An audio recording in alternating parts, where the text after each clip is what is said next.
Praise the Lord. Welcome to Daily Promise. అనుదిన వాగ్దానానికి మీ అందరికీ ఆహ్వానం. ఈరోజు దేవుని యొక్క వాక్యం మనం చూసినట్లయితే కీర్తనల గ్రంథం 119వ అధ్యాయం 116వ వచనంలో ఒక చక్కని మాట ఈ విధంగా వ్రాయబడి ఉంది. ఏమని అంటే, నేను బ్రతుకున్నట్లు నీ మాట చొప్పున నన్ను ఆదుకునుము, నా ఆశ భంగమై నేను సిగ్గునొద్దక యుందునుగాక. In Jesus name amen. నేను బ్రతుకున్నట్లు నీ మాట చొప్పున నన్ను ఆదుకుము. నిజమేనండి, మనం ఈ లోకంలో బ్రతకాలి అంటే దేవుని మాట కావాలి. ఈ లోకంలో బ్రతకడం ఎవరైనా బ్రతికేస్తారు, కానీ సరైన విధానంలో బ్రతకాలి అంటే దేవుని యొక్క వాక్కు కావాలి, దేవుని యొక్క మాట కావాలి. ఎందుకంటే ఇదే 119వ కీర్తనలో భక్తుడు ఒక మాట అంటాడు. ఏమని అంటే, నీ వాక్యమే నన్ను బ్రతికించి ఉన్నది, నా బాధలలో అది నాకు నెమ్మదినిచ్చి ఉన్నది అని. నిజమే, ఈరోజు మనము దేవుని వాక్కు ద్వారానే బ్రతికే వారిగా ఉండాలి. దేవుని మాట చొప్పునే మన జీవితం నడిచేవారిగా మన జీవిత విధానం ఉండాలి అన్న విషయాన్ని గమనించాలి. ఇక్కడ భక్తుడు అంటున్నాడు, నేను బ్రతుకున్నట్లు నీ మాట చొప్పున నన్ను ఆదుకో అంటున్నాడు. దేవుని మాట నిన్ను నన్ను ఆదరిస్తుంది. తన మెల్లని స్వరం ద్వారా దేవుడు నిన్ను నన్ను ఆదరించేవాడిగా ఉన్నాడు.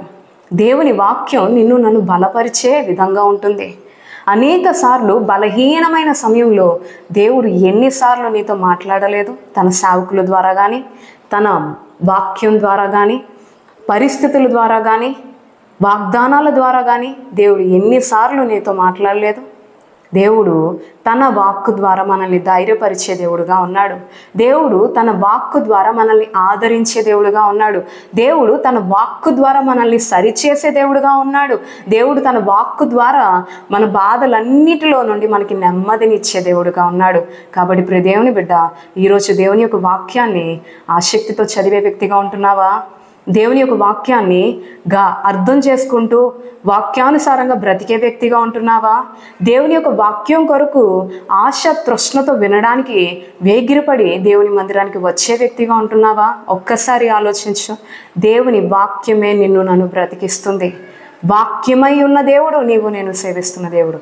కాబట్టి దేవుని వాక్యం మన హృదయంలో నివసిస్తేనే ఆయన మాట చొప్పున మనం ఈ లోకంలో ఆదరించబడతాం.